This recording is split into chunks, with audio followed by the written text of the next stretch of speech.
Changing your oil frequently is important to your vehicle's maintenance and performance. It is recommended that you have your oil changed every 3 months or 3,000 miles, whichever comes first.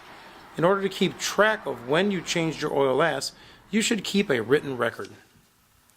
If you have your oil changed at Keith's Car Care, we will place a sticker in the upper left-hand corner of your windshield, which will remind you of your next date or mileage that you should have your oil changed.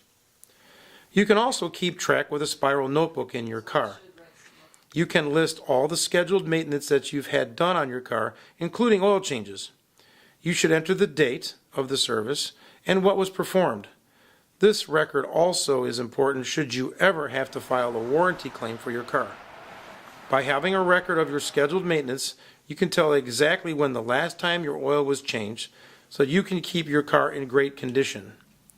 Of course, if you have your services performed at Keith's Car Care, we'll keep all the detailed records for you so you don't have to.